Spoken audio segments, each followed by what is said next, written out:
بسم اللہ الرحمن الرحیم رب زدنی علما۔ الحمدللہ رب العالمین والصلاة والسلام علی نبینا محمد وعلی آلہ وصحبہ اجمعین ومن تبعہم بإحسان الی یوم الدین۔ والمندوب لغتاً المدعو، تو ہم نے جو ہے نا وہ اب حکم تکلیفی کی قسمیں ہم پڑھ رہے ہیں، تو حکم تکلیفی میں پہلی قسم ہم نے پڑھی الواجب، اور میں نے کیا بتایا تھا آپ کو، یہ واجب کہتے ہیں، اور جو اصولین ہیں وہ واجب نہیں کہتے ہیں، وہ کہتے ہیں واجب تو جو ہے وہ کیا ہے، مکلف کے فعل کی صفت ہے، تو وہ کہتے ہیں کہ واجب کے بجائے وجوب ہونا چاہیے، ہاں، یا ایجاب کہتے ہیں وہ، ایجاب میں کیا رہے گا؟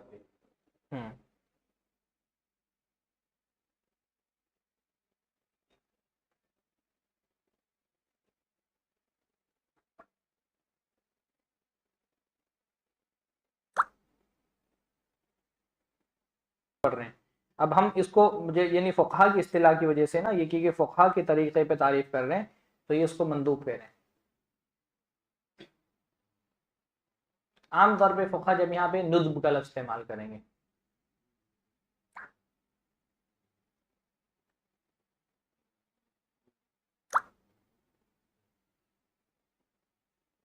ایک منٹ، ہاں میں یہ میسیج شیئر کرتا ہوں۔ پہلے کیا کیا ہم دیکھیں گے اس کے اندر، پہلے ہم دیکھیں گے مندوب کی لغوی تعریف، پھر دیکھیں گے مندوب کی اصطلاحی تعریف، پھر اس اصطلاحی تعریف میں جو اس کا احتراز ہے، محترزات، وہ دیکھیں گے انشاءاللہ تعالی، پھر انشاءاللہ تعالی اس کا حکم دیکھیں گے، اور اس کے بعد اس کے نام دیکھیں گے۔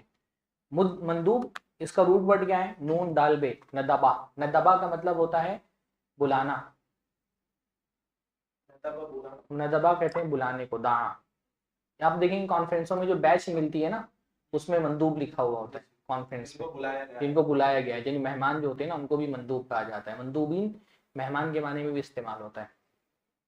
تو اور یہاں پہ المدعو جو شیخ نے کہا ہے نا، یہاں المدعو سے مراد ہے المدعو الیہ، جس کی طرف بلایا گیا ہو، پر بعد مرتبہ جو صلہ ہوتا ہے نا اس کو محذوف کر دیا جاتا ہے اختصار کے لیے، تو یہاں پہ صرف المدعو شیخ نے کہا۔ اچھا، پھر ندبہ میں اور دعا میں فرق کیا ہے؟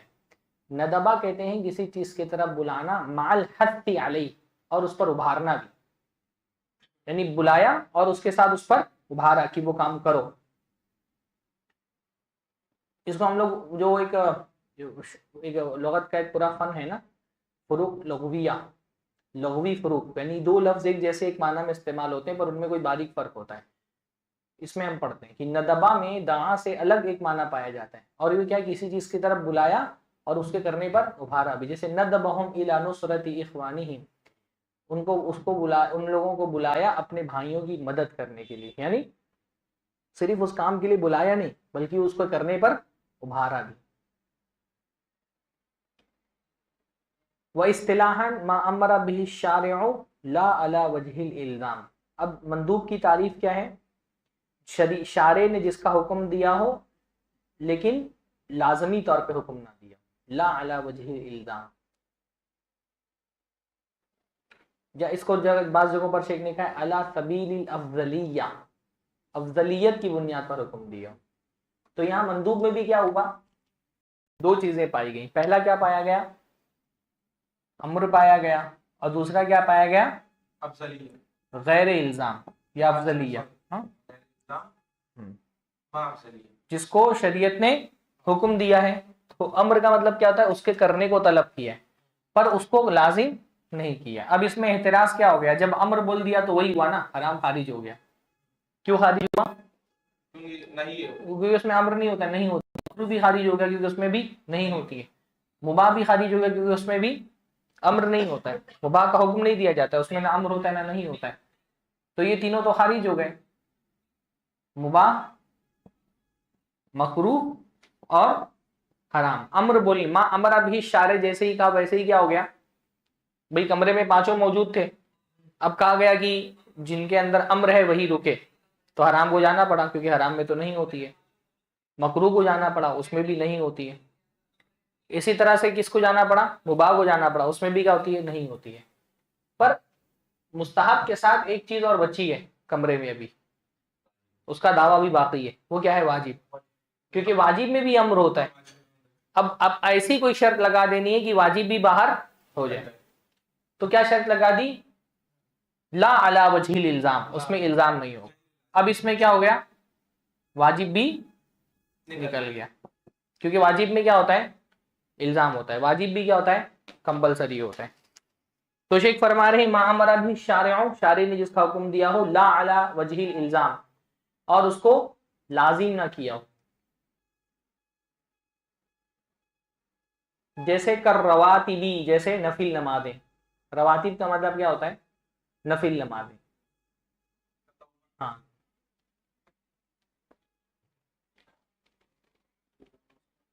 جیسے 12 رکعت جو پڑھی جاتی ہے، شریعت نے اس کا حکم دیا پڑھنے کا نا، پر اس کے پڑھنے کو لازم نہیں کیا، کمپلسری نہیں کیا. تو شریعت میں بہت ساری چیزیں جو ہے نا وہ مستحبات میں سے ہیں، یعنی اللہ تعالیٰ نے اس کو واجب تو نہیں کیا ہے لیکن اس کو کرنے کا حکم دیا ہے. جیسے اللہ کے نبی نے مسواک کرنے کا حکم دیا ہے پر لازم نہیں کیا ہے. اگر حکم جو ہے وہ اس کو لازم کر دیتے تو وہ کیا ہو جاتا؟ واجب ہو جاتا. تہجد کی نماز ہے.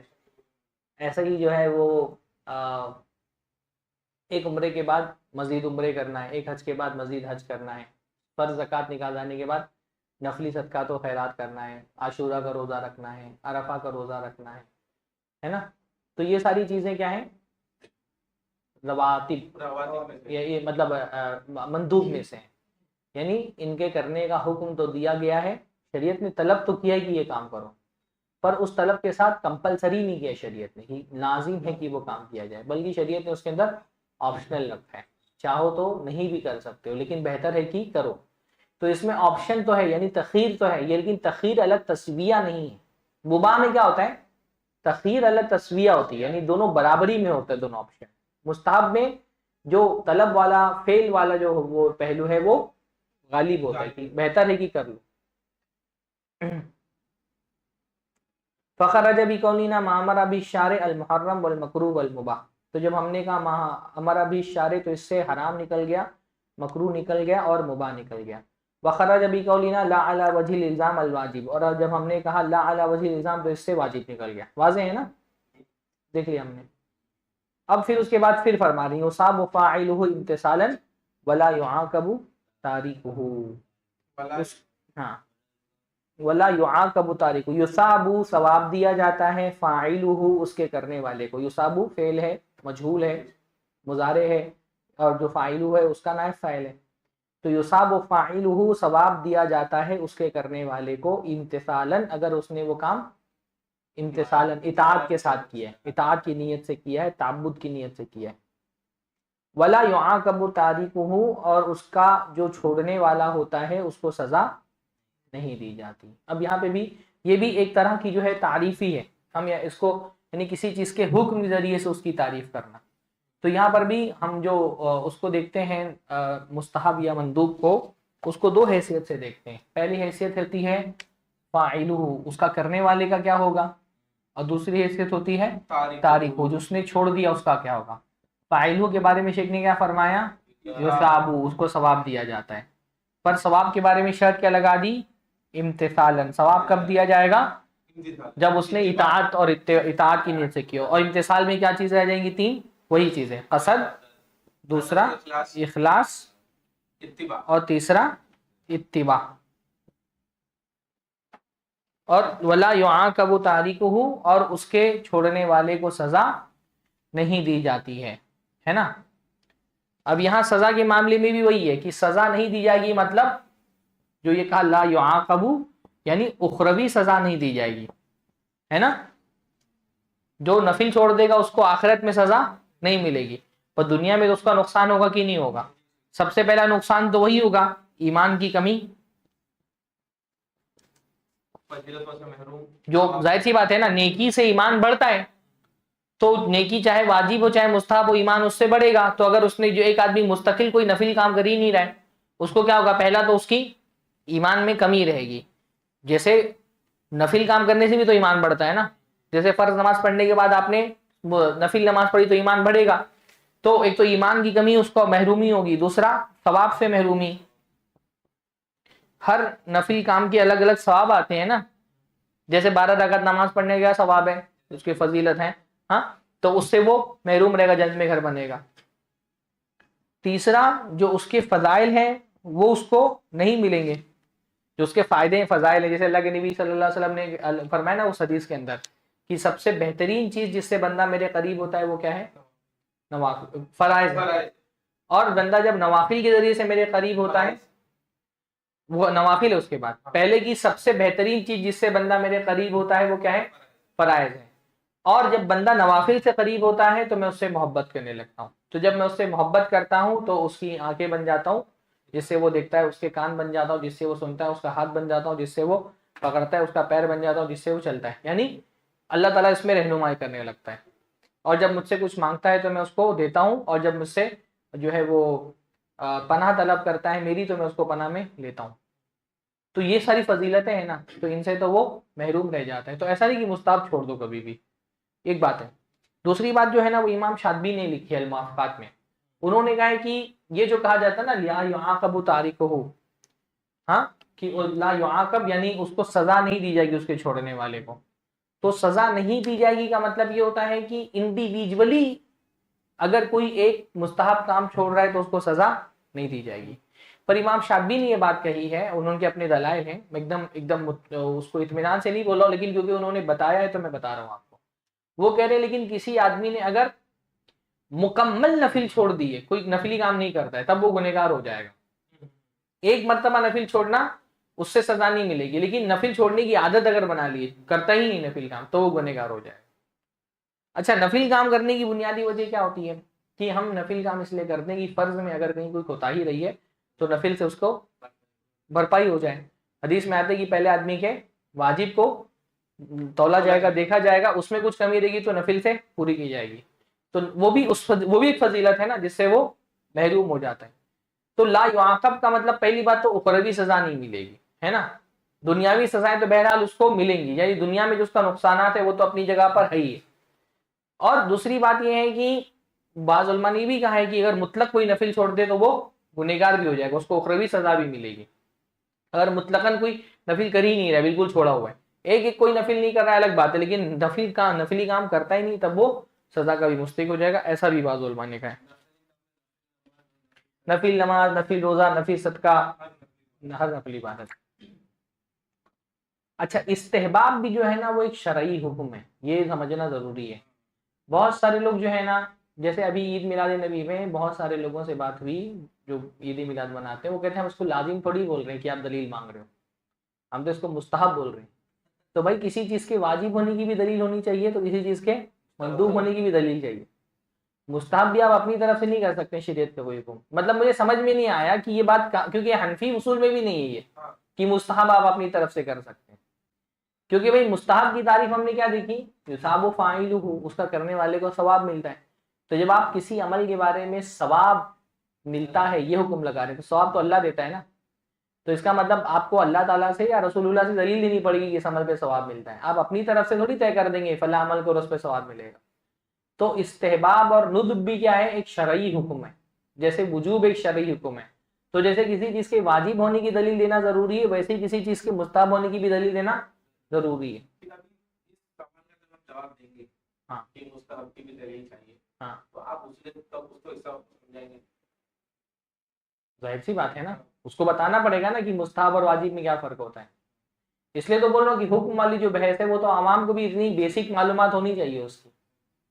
وہ جو غلط فہمی لوگوں کو بھی وہ اسی وجہ سے ہوئی نا کہ ہم لازم تھوڑی بول رہے ہیں کہ کرنا ہے، کہ آپ دلیل مانگ رہے ہیں، ہم تو کہہ رہے ہیں کہ کر لو تو بہتر ہے۔ تو جیسے ہم جن جن چیزوں کو ہم شریعت میں مستحب کہتے ہیں یا مندوب کہتے ہیں اس کی شرعی دلیل لیتے ہیں ہم نا۔ بھائی جیسے ہم نے کہا کہ جو 5 وقت کی نفل نمازیں ہیں تو ہم اس کے مندوب ہم اپنی طرف سے طے کر لیا ہم نے کہ عصر سے پہلے، ظہر سے پہلے اتنا پڑھو اور ظہر کے بعد اتنا پڑھو، اس کو شریعت نہیں طے کیا ہے نا۔ تو مندوب بھی ایک شرعی حکم ہے، استحباب بھی ایک شرعی حکم ہے، وہ اپنی طرف سے طے نہیں کیا جا سکتا ہے۔ وہ یسمى، اچھا اس میں تعریف میں بھی آپ سمجھ گئے نا، یصاب جب ہم نے کہا یصاب فاعلہ تو حرام اور مکروہ اور مباح نکل گیا، کیونکہ حرام کا بھی اجر کرنے والے کو اجر نہیں ملتا بلکہ اس کو گناہ ملتا ہے، مکروہ کرنے والے کو بھی اجر تو نہیں ملتا ہے نا، گرچہ اس کے چھوڑنے والے کو گناہ جو ہے اور اس کے کرنے والے کو گناہ نہ ملے لیکن اجر بھی نہیں ملے گا، اور مباح میں بھی اجر نہیں ملتا ہے کرنے والے کو. تو یہ تینوں تو نکل گئے، لیکن یصاب فاعلہ میں واجب بچا رہا.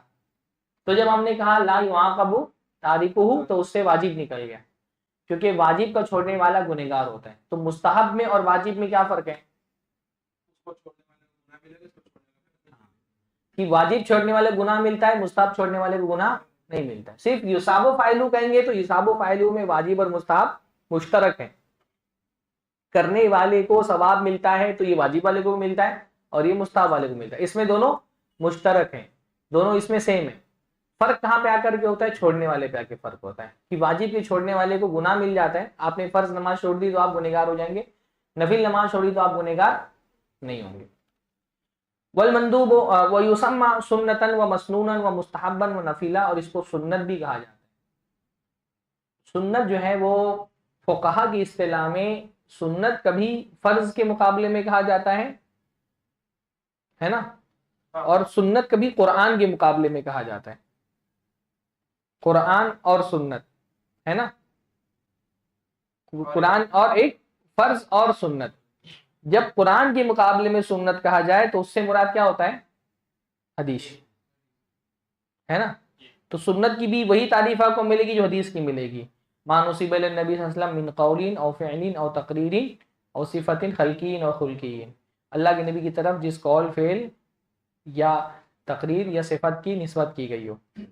تو جب قرآن و سنت ہم کہتے ہیں تو وہاں سنت سے کیا مراد ہوتا ہے؟ حدیث. اور جب فرض کے مقابلے میں سنت کہتے ہیں تو وہاں سنت سے مراد کیا ہوتا ہے؟ مندوب.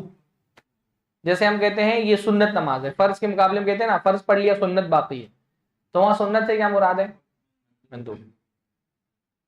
اب کبھی کبھی کیسا ہوتا ہے اللہ کے نبی کے فعل کو بھی سنت کہا جاتا ہے نا، تو کبھی کبھی ہم کسی کام کو سنت بول دیتے ہیں، ہماری مراد کیا ہوتی ہے؟ اللہ کے نبی صلی اللہ علیہ وسلم نے یہ کام کیا ہے تو ہم اس کو سنت بول دیتے ہیں. سامنے والا ہم اس کو سنت بولے، سامنے والا سمجھ رہا ہوتا ہے ہم فرض کے مقابلے میں جو سنت ہے وہ سنت بولے. جیسے داڑھی، ہم کہتے ہیں داڑھی سنت ہے، تو نبی کی سنت کا مطلب کیا ہے؟ کہ نبی نے کام کیا ہے، نہ یہ کہ وہ فرض کے مقابلے والا سنت. ہاں مطلب وہ حکم ہے وہ بھی، لیکن حکم تکلیفی کے جو سنت ہو وہ نہیں، مندوب نہیں بول رہے ہیں. وہ ہم کہہ رہے ہیں کہ نبی صلی اللہ علیہ وسلم نے یہ کام کیا ہے.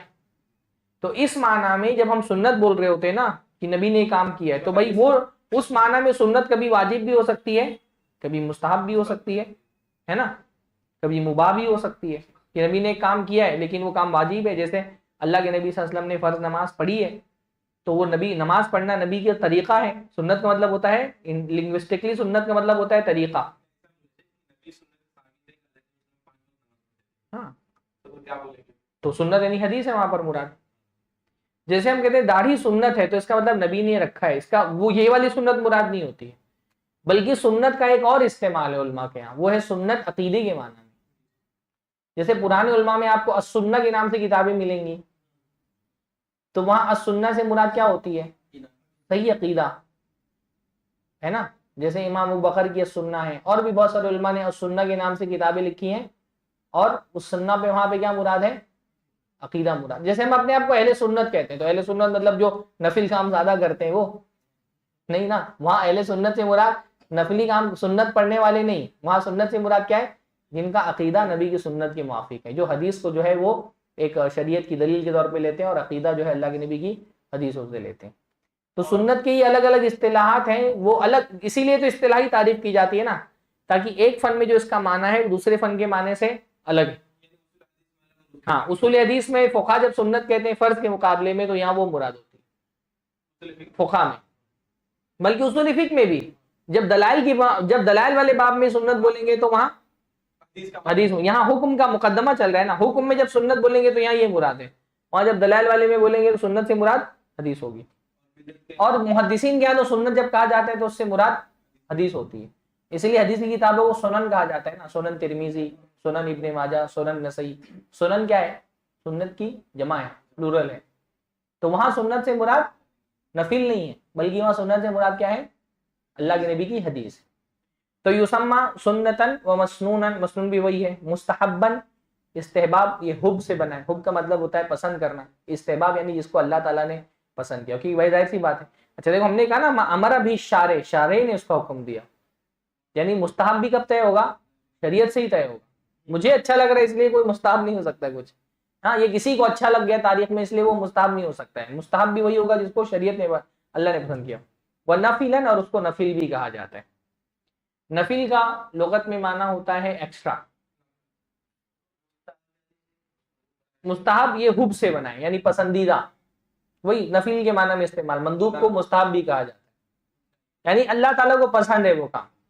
واجب تو نہیں کہ اللہ نے اپنی رحمت سے واجب زیادہ نہیں رکھے، کیونکہ واجب نہیں کریں گے تو گناہ ہو جائے گا، تو اللہ نے واجب مستحب رکھے زیادہ واجب کے مقابلے میں. مسنون وہی سنت.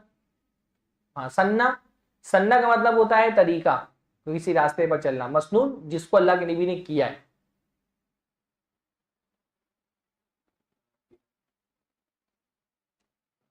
نفل کا مطلب ہوتا ہے ایکسٹرا، اسی لیے قرآن مجید میں مال غنیمت کو انفال کہا گیا ہے، کیونکہ مال غنیمت ایکسٹرا چیز ہوتی ہے جو مجاہد کو مل جاتی ہے نا. وہ اس کے لیے لڑنے نہیں گیا تھا، وہ لڑنے گیا تھا شہادت کا مرتبہ پانے کے لیے، اللہ کے کلمے کو بلند کرنے کے لیے.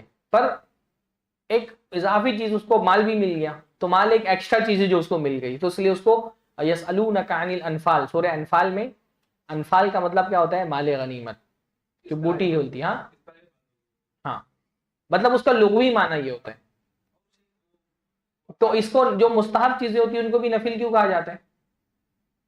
کیونکہ وہ ایکسٹرا فرض سے ایکسٹرا ہے، اس کو آپ کو لازم نہیں کہتا بھائی ایکسٹرا کام کرنے.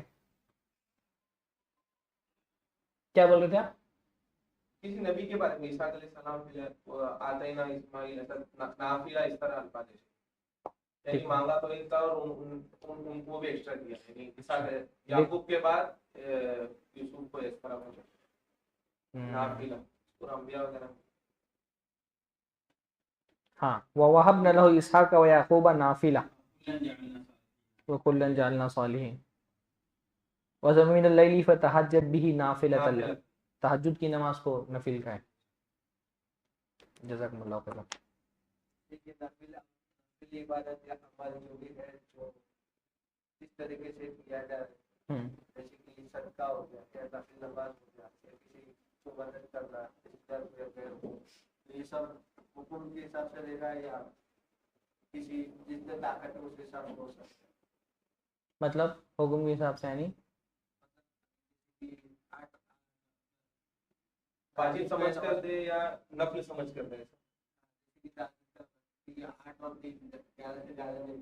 ہاں حدیث میں پیش ہے کہ 8 تک زیادہ سے زیادہ 8 تک کر سکتے ہیں. ہاں اس کے بعد 3 جو پڑے گا 3 ہو جائے. ہاں اس حساب سے ابھی کسی کو نماز اور بھی پڑھنا ہے تو اوپر اور پڑھ سکتے ہیں. دیکھو نفل میں بھی نفل اصلاً آپ کے اوپر واجب نہیں تھا، لیکن جب آپ اس کو ادا کریں گے تو آپ کو نبی کے طریقے پہ ہی ادا کرنا پڑے گا.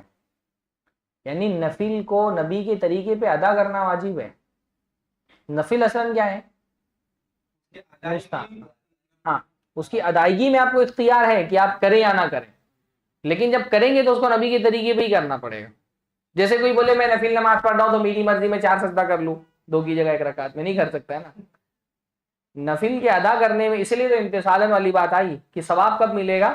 جب اس نے رسول کے طریقے پہ کیا ہو. تو آپ کو اس میں اختیار ہے کہ آپ کریں یا نہ کریں، لیکن کریں گے تو پھر اس کو رسول اللہ کے طریقے پہ ہی کرنا پڑے گا، نہیں کہ ایکسٹرا ہے تو میری مرضی جو چاہے کروں. اس میں آپ کو نبی کی سنت کو فالو کرنا پڑے گا. تو جو ہمارے علماء 7 سے 8 سے زیادہ روکتے ہیں نا، اختلافی مسئلہ ہے. بعض علماء نے کہا کہ یہ مطلق نفل دن رات میں کبھی بھی کتنی بھی پڑھ سکتے ہیں تو پڑھ سکتے ہیں، بعض علماء نے کہا نہیں پڑھ سکتے ہیں. اختلافی مسئلہ ہے. جہاں تک میں جانتا ہوں کہ بیشتر جمہور علماء نے کہا بھی ہے کہ پڑھ سکتے ہیں انشاءاللہ تعالیٰ. میرا بھی رجحان زیادہ اسی طرف ہے کہ 8 سے زیادہ پڑھ سکتے ہیں انشاءاللہ تعالیٰ. گرچہ اللہ کے رسول نے نہیں پڑھا مسنون، لیکن 8 ہی ہے، سنت 8 ہی ہے، طریقہ اللہ کے نبی کا 8 ہی ہے. پر کیونکہ عمومی حدیث میں یہ ہے کہ جیسے بعض روایتوں میں آتا ہے کہ صلاۃ اللیل مثنی مثنی، رات کی نمازیں 2 رکعت ہیں جب ڈر ہو تو ان عمومی حدیثوں سے استدلال کرتے ہوئے علماء نے کہا ہے کہ 8 سے زیادہ بھی انشاءاللہ پڑھ سکتے ہیں. لیکن جب پڑھیں گے تو آپ کو وہ تو کیفیت نبی کی ہی ہونی چاہیے. اور اس میں تطوع نہیں. ہاں اس میں تطوع شامل کر سکتے ہیں. تطوع اطاعت سے بنا ہے. تطوع ہاں اطاعت وہ ہے نا، اس میں وہ سب تعلیل سے ہوا ہے. میرے خیال سے واو اصلاً واو ہی تھا، وہ اطاعت وغیرہ میں ہو گیا.